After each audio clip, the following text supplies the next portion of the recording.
Hi friends, welcome to our channel My Lifestyle and Cooking. First time பார்க்குறீங்கன்னா subscribe பண்ணிட்டு பாருங்க friends. நம்ம இன்னைக்கு கம்பு மாவு வச்சு ரொம்பவே ஹெல்த்தியா நூடுல்ஸ் ரெசிபி தான் பண்ணியிருக்கிறோம். இதில் நான் கோதுமை மாவு வேற எந்த மாவும் சேர்க்கல, கம்பு மாவு மட்டும் வச்சு ரொம்ப ஹெல்த்தியாக இந்த நூடுல்ஸ் பண்ணியிருக்கோம். வாங்க எப்படி பண்ணலான்னு பார்க்கலாம்.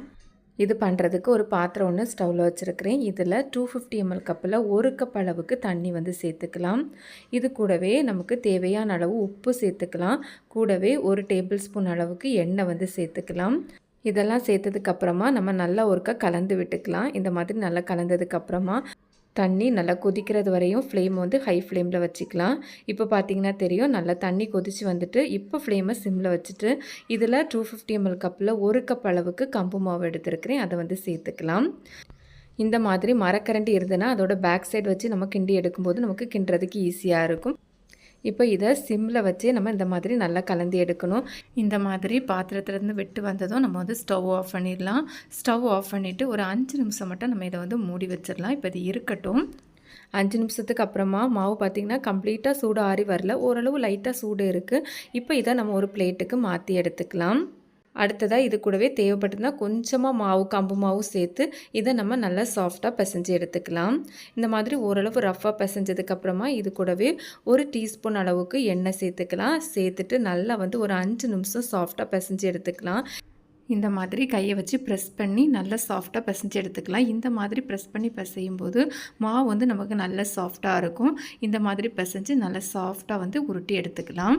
இப்போ பார்த்தீங்கன்னா தெரியும், மாவு வந்து நல்லா சாஃப்டாக இருக்குது. நம்ம இதில் கோதுமை மாவு வேறு எந்த மாவுமே சேர்க்கலை, கம்பு மாவு மட்டுமே வச்சு நம்ம வந்து ரெடி பண்ண போகிறோம். இடியாப்ப கொள்ளல் எடுத்துருக்கிறேன், அதில் இந்த அச்சு வந்து போட்டிருக்கிறேன்.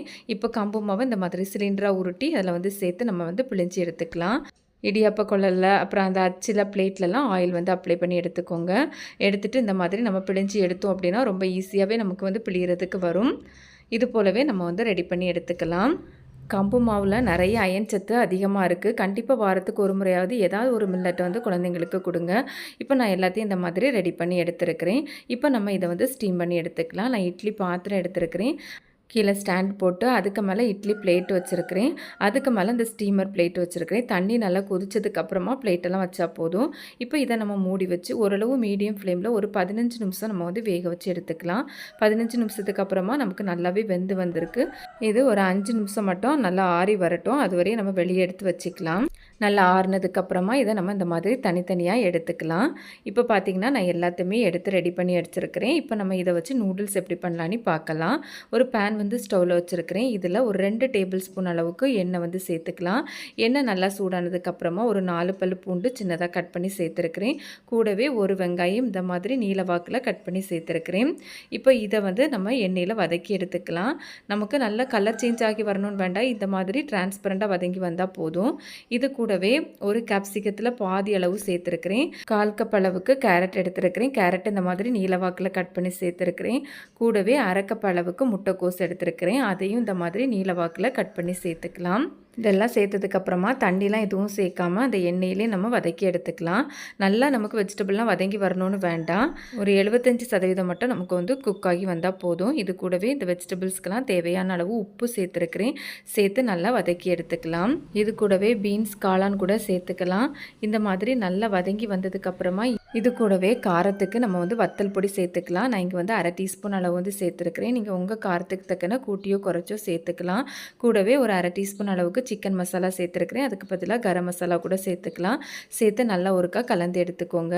அடுத்ததாக இது கூடவே 2 டேபிள் ஸ்பூன் அளவுக்கு தக்காளி சாஸ், 1 டீஸ்பூன் அளவுக்கு சோயா சாஸ் வந்து சேர்த்துக்கலாம். நீங்கள் சாஸ் எதுவும் வேண்டான்னு நினச்சிங்கன்னா அதுக்கு பதிலாக ஒரு தக்காளி பழம், 2 பல் பூண்டு, ஒரு 1/4 டீஸ்பூன் அளவுக்கு வந்து வத்தல் பொடி, கொஞ்சமாக வந்து சுகர் வந்து சேர்த்து அரைச்சிட்டு இதில் சேர்த்துக்கோங்க. சேர்த்து நல்லா கலந்து எடுத்து கூட செஞ்சுக்கலாம். இதிலே நீங்கள் வந்து முட்டைலாம் தேவைப்பட்டால் கூட சேர்த்து எப்படி வேணாலும் நீங்கள் பசங்களுக்கு ஹெல்த்தியாக இதில் வந்து செஞ்சு கொடுக்கலாம். இந்த மாதிரி நல்லா கலந்து எடுத்ததுக்கப்புறமா இதில் நம்ம வந்து கம்பு நூடுல்ஸ் வந்து சேர்த்து நல்லா வந்து கலந்து எடுத்துக்கலாம். நூடுல்ஸ்லாம் பிடிக்காத குழந்தைங்களே இருக்க மாட்டாங்க. இந்த மாதிரி கம்பு மாவில் நூடுல்ஸ் செஞ்சு கொடுத்து பாருங்கள், ரொம்பவே விரும்பி சாப்பிடுவாங்க. நமக்கும் ஒரு மில்லட் வந்து கொடுத்த மாதிரி திருப்தியும் இருக்கும். கண்டிப்பாக இந்த ரெசிபியை நீங்கள் ட்ரை பண்ணி பாருங்கள். இது போல் வேறு மில்லட் ரெசிபி வேணாலும் கமெண்ட்ஸ் பண்ணுங்கள். ரொம்பவே சூப்பராக கம்பு நூடுல்ஸ் ரெடி ஆகிடுச்சு. கண்டிப்பாக நீங்களும் இந்த ரெசிபியை ட்ரை பண்ணி பாருங்கள். ட்ரை பண்ணி பார்த்துட்டு உங்களுக்கு எப்படி வந்ததுன்னு மறக்காமல் கமெண்ட்ஸ் பண்ணுங்கள். ரெசிபி வீடியோ பிடிச்சிருந்தால் லைக் பண்ணி ஷேர் பண்ணி சப்ஸ்கிரைப் பண்ணுங்கள் ஃப்ரெண்ட்ஸ். தேங்க்ஸ் ஃபார் வாட்சிங். பாய்.